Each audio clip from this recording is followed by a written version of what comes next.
Well, hello and welcome back to Mod Pop Thrift. My name's Tom. I'm a full-time eBay reseller and a stay-at-home dad for my 6 kids. Not a huge ton of sales today, but let's get into it. Wes Welker jersey, pretty good size one, XL, from Reebok. I got this on Whatnot.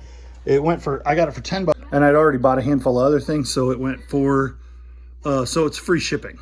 I showed you guys all those PS1 controllers. Well, one of them sold. This green PS1. You know that this is a PS1 because it doesn't say DualShock up here. And so this is for PS1, not PS2, when they added the joysticks. So this sold for $20 free shipping.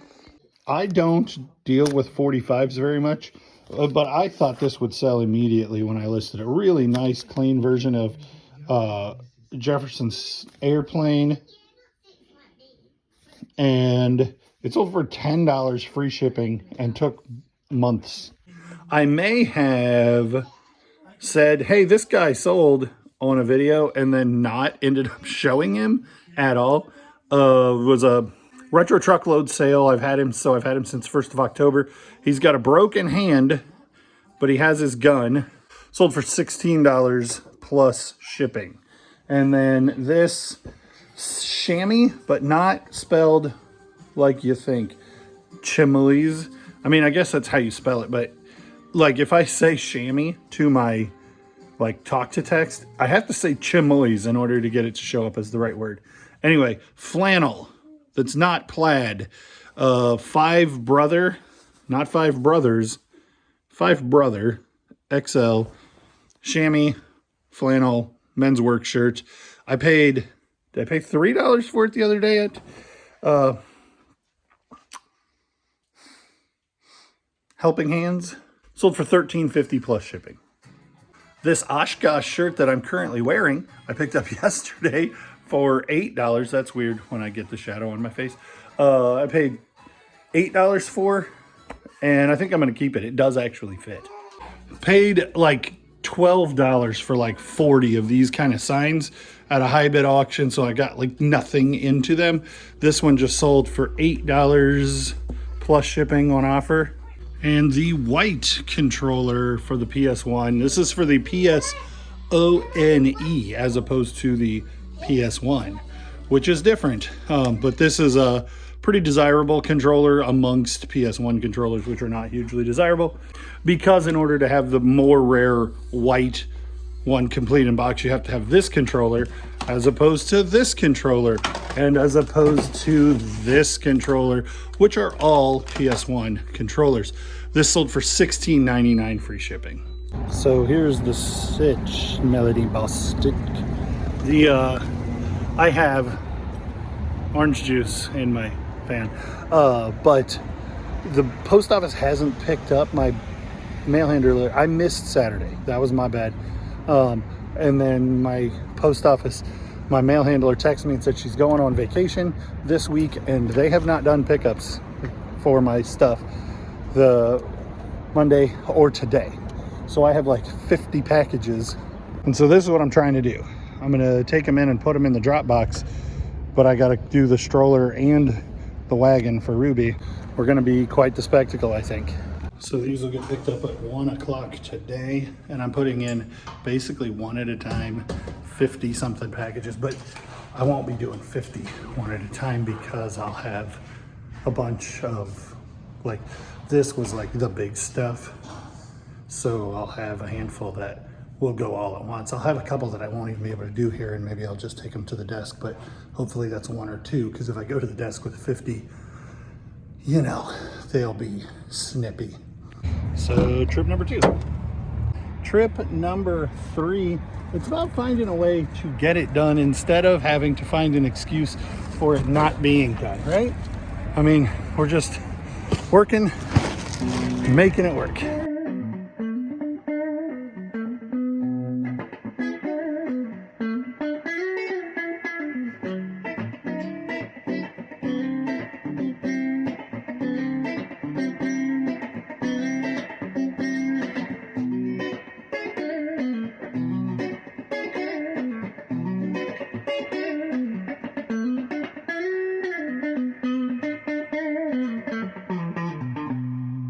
And this is our last trip, and I don't know how many of these big boxes are gonna fit, but we're gonna give it a shot.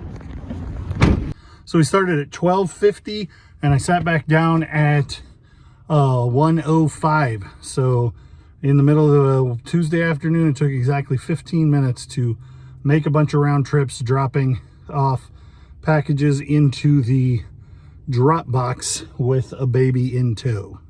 It is Tuesday, and so we are downtown on Main Street, Peoria, doing Habitat for Humanity and the Church Mouse. And when we were here last week, like, it didn't feel like we got a lot of great stuff, but we sold the two air filters already, and we sold part of that Presto shooter, and we sold the toaster. So of the stuff that we got here that we paid $25 for, it's already sold. Most of it's already sold, and we made good money. So we'll see what happens this week. Okay, we made money. I don't know if these are real or not. Black metal chairs. So I was wrong. These are very similar to Bertoia chairs, but they would have a different connector here. But I got excited when I saw them. And at $20 a piece, these are probably still a pretty desirable chair just because it looks right, but it's not quite right. I think we're gonna leave them. But if you find that shape and it seems pretty old, Bertoia is, one time we were driving through Quincy on our way home from Hannibal, and I saw a set of those in an antique store window, and I slammed the brakes on so hard. Desiree thought I gave her whiplash, but I paid $20 a piece for those and sold them for $3,000. So it was worth a little bit of whiplash, and they were real.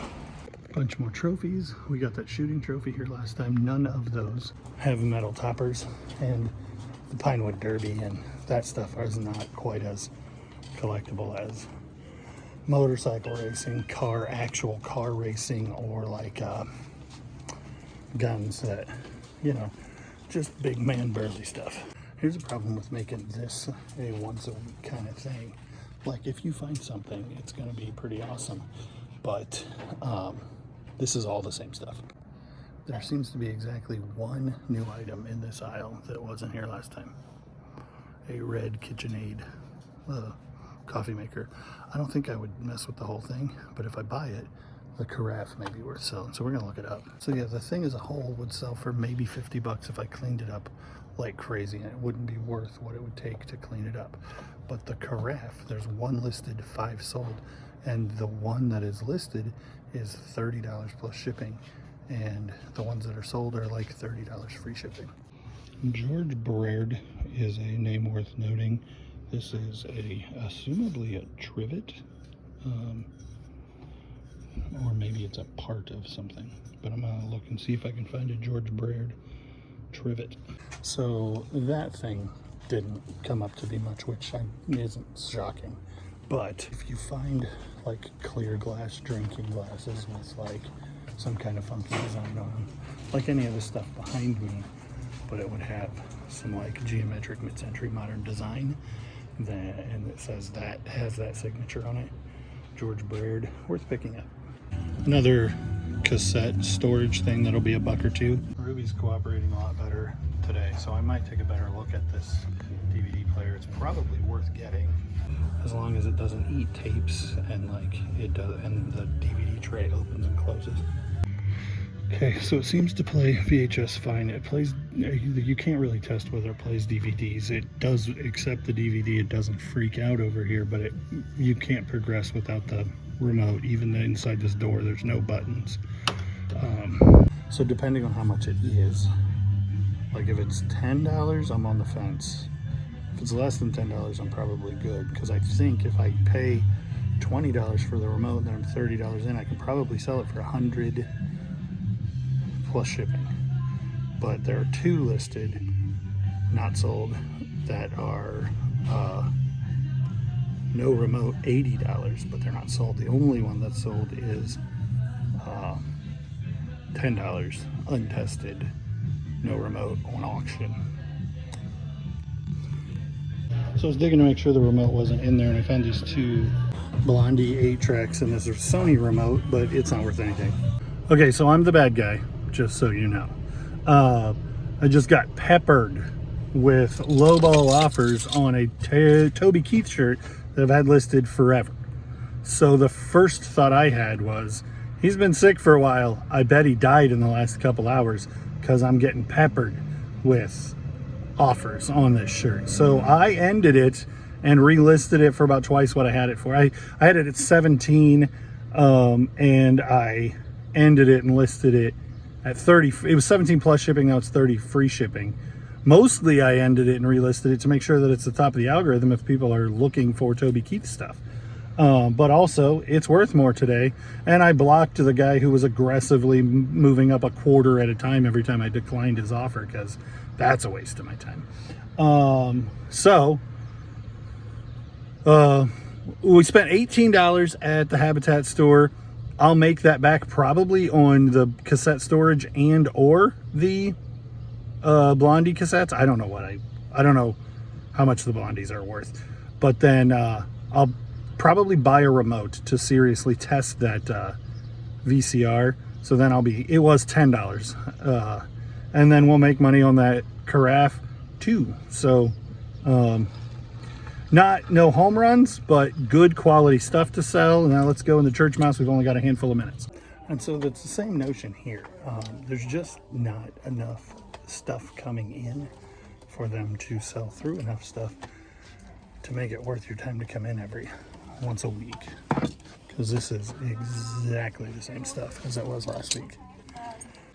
And then you got like this is cool. This is a vintage Champion reversible Jordan jersey, about for 35 bucks.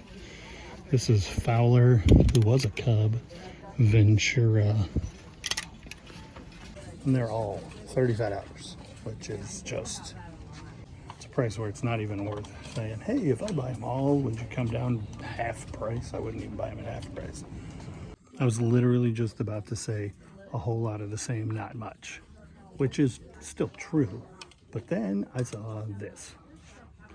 And John, if you're not following John, the small town bookseller, you should be. He literally just asked me a question about Wrangler pearl snaps. Something like this. I bet you see a lot of that, John. Those are worth taking most of the time, especially this is going to be like $3. Okay.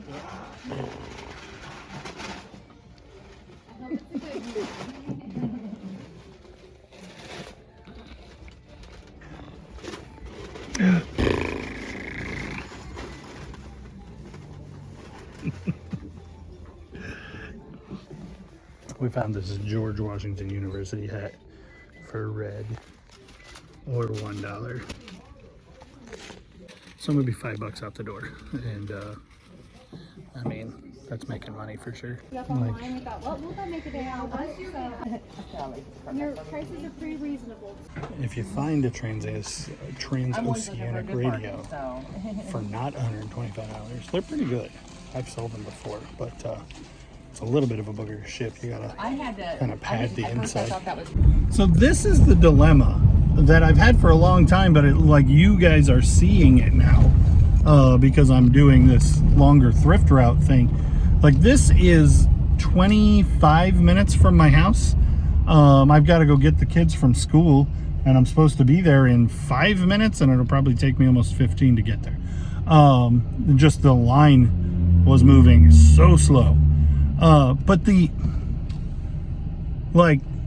if I'm paying $5.44 for shirts at Goodwill, like I paid $5.44 for a very similar Wrangler, not quite as good as that one, but yesterday I paid $5.44.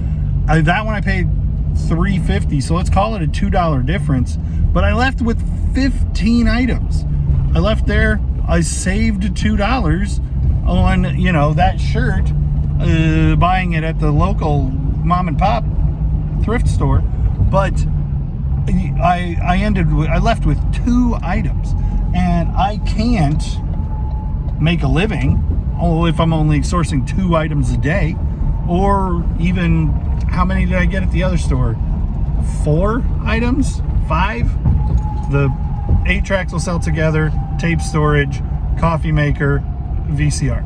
4 items. So I ended up with 6 items all day. If I